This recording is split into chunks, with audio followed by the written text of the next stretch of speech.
Hello, I'm Frankie Gianoncelli. I'm on the clay pit today at Weston Pools. It's a fantastic venue and I'm going to run you through how I attack my edges and shallow when I'm fishing for F1s. The first line I'm going to run through is this line to my right. This is a slightly shallower edge. I've got two edge lines. I've got one deeper, one shallower. This is the sort of depth that I look for when I'm going to try and potentially win matches and catch those match-winning fish in that last dying stages of the match. The things that I look for when I'm plumbing up down the edges. The first thing is depth. The last thing that I want is a really deep edge, especially when I'm fishing with ground bait and baits like corn, because all you're going to do is just get linered to death and you're going to foul up fish and you're just going to have a really frustrating last part of the match. So what I'm going to run through now is my rig and everything that I'm fishing with. Starting with the elastic, I'm using a 17 hollow on this power kit today. I'm not messing about. To this line down to my right, I've got a couple of little pallets and a couple of little stagings, so I need to hook the fish and steer them out straight away. So that 17 hollow just gives me that little bit of power, still soft enough on the strike not to bump the fish, but it just gives me that little bit of power to guide the fish out. It's been working really well today. So down to the main line, I've got 019 reflow power. Again, not messing about. I'm looking for durability. I want a rig that's going to last the whole match, because in this last couple of hours of a match, when you look to fish down the edges, the last thing you want is your rig snapping and you're having to get a new rig out of your box. Just waste time. One fish might be the match-winning fish, and so having a really strong main line just makes sure that you're not going to have any breakage or anything like that. So on the float, I've got a Seadrome 6 float. It's a new float actually. The Seadrome's a Preston Innovations European range of tackle. What that European range of tackle is designed for is big fish, like 10 kilo fish. So it's really, really durable and robust float. It's an inline float, and the main thing is it's got a really thick, visible bristle. That's what I need when I'm fishing down the edges. Get a lot of liners and your bait's wafting around everywhere, so you don't want your rig flying under a liner, striking and hooking a fish in the tail and getting broke off in the middle of the lake and just wasting time. So that float, it's really short and dumpy as well. It's got a nice round body, so it means it's going to be nice and stable and not going to go under with liners. So down to the bulk, all I've got is 5 number 8s right next to my loop-to-loop connection there with my hook length on. That just means that the rig's going to sit nice and stable. And I've not got spread out shot or anything like that. One simple bulk, makes everything nice and simple. Then I've got a 6-inch hook length of 017 reflow power. Again, I'm not messing about. I'm not trying to fish light lines, because I think when the fish come in the edges, all they're looking for is bait, bigger particles. I don't even think they take any notice of your hook length. And I've actually got a Seadrome C3 hook on. It's a really strong, it's a PTFE hook, and it means that I can hook 1, 2 pieces of corn, 6 or 8 maggots, a couple of worms. It's a really strong hook, and that is not what you want to get hooked with, trust me, because that is not breaking. So that's a rig, and I'm going to run you through a little bit of how I feed it. Usually, I look to feed the edges with about 2 hours of the match to go. And what I do, a lot of the time, I kick off the peg with around half a pot of ground bait, and then whatever I'm fishing on the hook, whether it be corn, maggots, even worms, I always put a few pieces in just to give the fish a little bit of a taste and a little bit of an idea about what I'm going to have on my hook bait. So what I'm going to do, put about 20-30 pieces of corn in, go down into my edge. Again, you'll notice I'm fishing really tight into the bank here. That's the reason why I'm fishing tight in, is because that's where the shallowest depth of water is. If I were to fish, say here, the depth's about 6 foot, and if you can imagine all that bait going down at the bottom, it's going to be wafting around everywhere, and I'm going to have no end of problems with foul hookers and liners. So what I'm going to do is, as you can see there, that's where I've plumbed up. I'm just going to simply turn the pot over, let it all slowly fall out, and the water here is actually really clear, so you can see a lot of fish come into the peg, so you know instantly when there's a fish in your peg. But one thing I will say is, what's caught me out on a lot of matches is not being aware of how quick these fish can come into your peg. I mean, I've just put that ground bait in there and I can already see a tail coming up. So it's amazing how quick these fish can actually come in your peg. And on certain days, don't be afraid of fishing with like a big cad pot straight on, because what that does, it means you can hook your hook bait and then go straight into your peg, feed your ground bait, exactly what I've just done there, and you're fishing straight onto your bait, because it's just so much quicker. And there's about 6 tails there now, so let's get in there. I'm just going to get a nice big bit of corn. I'm going to fish 2 I'm not going to mess around. So I'm going to hook the first piece, then hook the next bit. So as you can see there, nice and big visible bait. It's heavy as well. That's the main thing that I look for, is that corn is a very heavy bait, so it's going to sit stable on the bottom, not going to waft around everywhere. So let's have a look. Hopefully we can get one. Slight little tangle. There we go. Panic not. Oh, there's a tail. Big one. You can get carried away sometimes, so don't strike at liners as well. A lot of time you have to wait for that proper positive bite. Don't be afraid of just waiting there, even if you can see the line, you see the tails, and you're thinking, why aren't I catching? Just be nice and patient and wait for that proper bite. You'll see it in a second. There's loads of fish there now. I've never fished a venue like Clay Pit before. It's so strange. You can see the fish. I can see a 6-7 pound carp there now, just looking at my bait. But again, you've got to be nice and patient. You can see the float's wafting around everywhere, but you just got to almost sit on your hands, if you like, and just wait for that proper bang, that proper pull under.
So shallow fishing, the first thing I'm going to run through is this, a short stop. Mega important to have a short little kit like this. Just means that you can get the fish much closer to you, everything's a lot quicker. You don't have to be messing around, netting fish out 4 meters away. The fish come up in and around your feet area. It just means you can quickly get your landing net, scoop them, and you're out ready for the next one. So onto the elastic. I've got a nice durable 10 Dura Holler. This is my favourite elastic for shallow fishing for F1s, whether it be small F1s, big uns. It's just like an all-round perfect F1 elastic, I think. And I've got a roller puller in there, so it means that if I hook a bigger carp or a bigger F1, I can just quickly have a couple of little pulls and the fish pop up. So, onto the rigs. I've actually got 3 different rigs to show you today because there's different options in terms of float choice.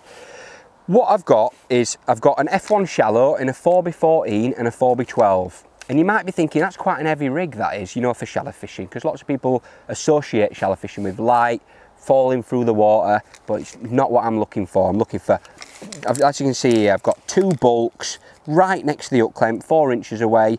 I'm not messing around. I just want to make sure that when that F1 takes the bait, it almost hooks itself. It's almost like a bolt rig. It's mega important. Des Ship actually taught me a lot about shallow fishing. I've been out with Des filming loads. He is the master of this, in my opinion. He fishes with bulks right next to his hook clamp. He actually uses little 3-inch hook clamps, which is amazing. I actually use 4-inch because when I'm fishing with baits like pellets and casters, I just like that little bit of more of a fall, if you like. But Des is mega confident, and he showed me how to fish and catch a lot of fish shallow. So as you can see, I've got 2 bulks right next to the hook clamp, but they're at set different depths. I like to fish the 4x14 F1 shallow, actually a lot shallower than my 4x12, because what I do, what I'm trying to get is the most fish in my peg feeding confidently. So I want to catch them as shallow as I can. So by having this rig, this big heavy 4x14 rig, just means that I'm going to hook a lot more fish and I'm going to catch more consistently in that shallower water. You don't miss any bites and you don't foul up as many fish. So that 4x14 set around a foot deep, which is a really good starting point for if you're looking to really build those bigger weights. And the 4x12 float is just set at around 2 foot. So that's covering 2 different depths. It means that I can judge where the fish are in my peg. If it's a really hard day, I actually have three of these rigs set up, one at 3 foot as well, because you can catch a lot of fish underneath where you'd expect to bag up. So those 2 rigs there. The 4x14's got around a foot of line above the top. It's just a little bit clearer this lake is today, but I'd always look to try and use the shortest length of line between my float and my connector. That's so important because it means you get just almost hit a lot more bites and the fish hook themselves against the elastic. So I've just got 2 Dacron connectors there, 2 different lengths of line, 2 different depths, 2 different rigs, 2 different weights of float, just to cover 2 different areas of my peg. And by alternating between these 2 rigs, it's so important to keeping your catch rate ticking over. I see a lot of anglers just slapping away with the same rig time after time, and it's just so slow. But as soon as you pick up a different depth rig, you can go in straight away and all of a sudden get another 5 fish. It's so important to keep alternating between rigs. It just keeps things ticking over nicely. Running on down to the hooks. I've actually got size 18 GPM hooks on today.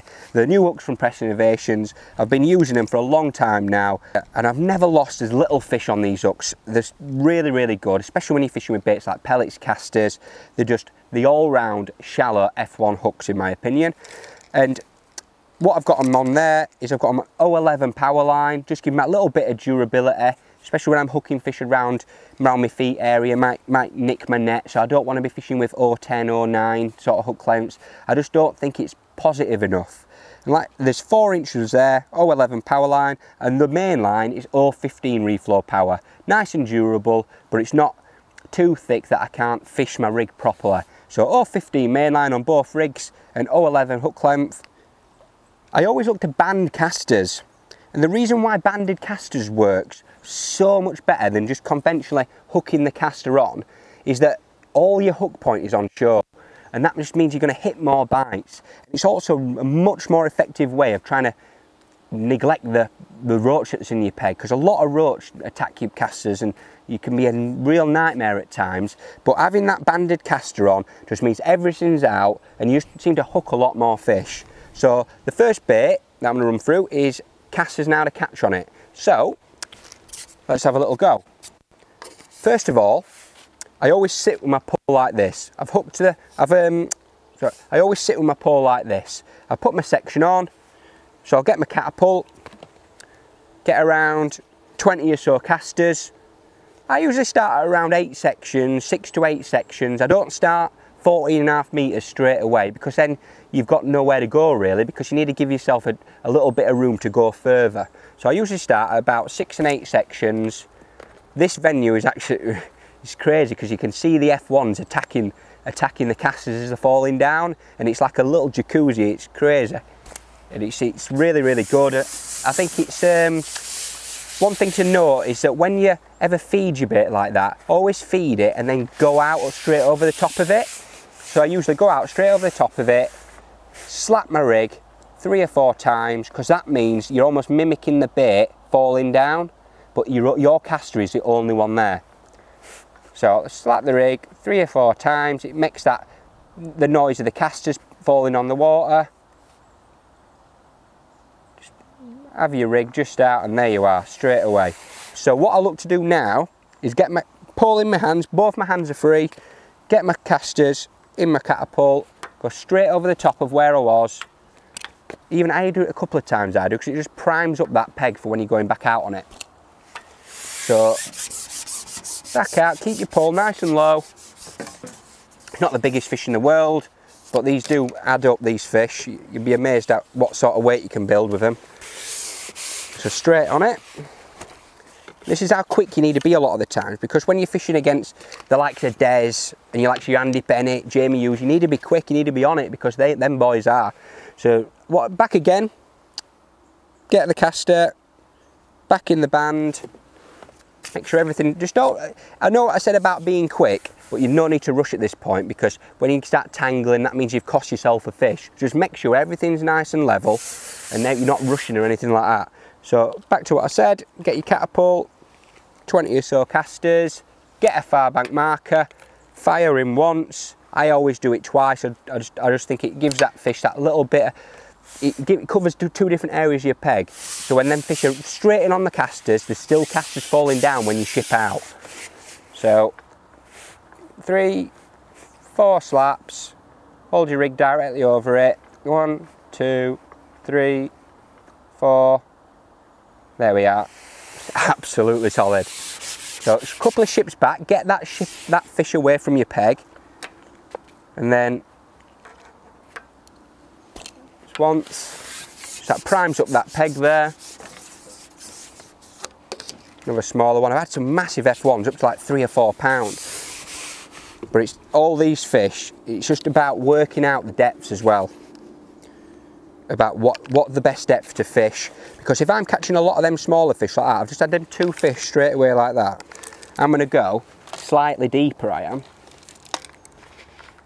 So I'm just going to push my rig up slightly deeper. It's just all about alternating depths as well, because you can't ever get consistently catching at one depth a lot of the time unless you draw absolutely flyer pegs and then you literally pull your elastic in all day long.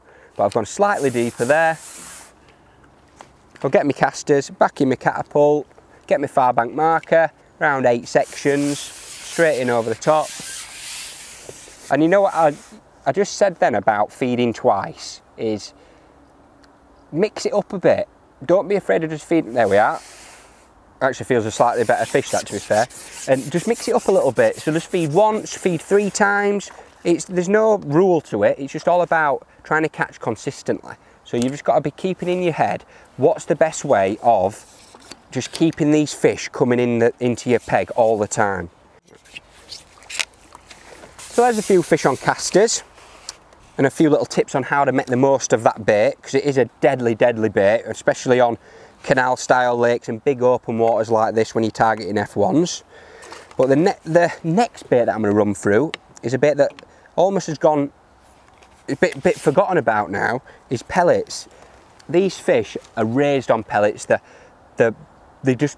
sort of bait just catches fish all year round. And one bait that's always on my side tray, because you never know if it's a harder day and you're having a lot of roach problems. I find that pellets is my go-to bait then, because if I'm having a lot of problems when I'm trying to catch on casters, there's no point flogging a dead horse, because if you're catching roach all the time, you're just not going to build those match winning weights. So you need to think about your bait choice and think about changing what bait you're feeding, because pellets are really good for when you're trying to avoid roach, because the pellets are a lot harder and a lot more durable. You can slap your rig a few more times and they make a bit of a louder plop when they go in. So I'm just going to run through what pellets to use at first. You have to use fishery pellets here at Weston, and the one thing that I will go through is the size of pellets. I'll always choose 4mm pellets when I'm fishing shallow for F1s, but one thing you're worth bearing in mind is always have some 6mm with you as well, because roach can even be a nightmare when you're feeding 4mm, so make sure you've got some 6mm in on your side tray, just to give you a couple of different options of pellet sizes, and it gives you that bit of flexibility when you're trying to work out what's the best bait on the day. So again, I've got the same hook, same rig, the same rigs for casters and pellets. I'll just literally put the band on a 4mm pellet now, 18 GPM, it sits really nicely. So I'm on the 4x12 rig there. Again, I ship out around halfway on my peg, onto my leg, sorry, And then I've got my 4mm pellets. I usually feed around 15 pellets, not as many as I do with casters, just because I think it groups the pellets around a little bit more. If you have a bigger pouch full of pellets, they go everywhere and it can be a nightmare. So I'm just going to ping out them and a few more, just so it's twice. Skip out. 1, 2, 3, 4 slaps. Hold your rig nice and tight. Missed a bite there. Oh, there we go. There's one. So move your fish out of your peg. Just creates that little bit less disturbance when you're playing a fish and feeding, but it primes that peg up, ready for the next fish.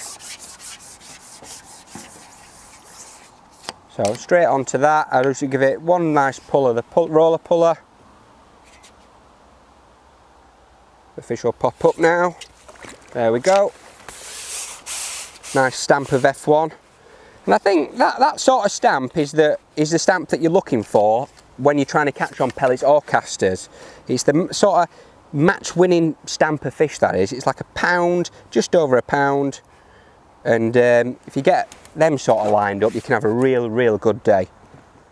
So following on from pellet shallow, whenever I'm faced with a deep edge like this onto my left hand side on 17 at Clay Pit, it's around 3.5 foot deep, which is a no-go for me when I'm fishing with baits like ground bait and corn, ground bait and maggots. It's out and out pellets, heavy baits.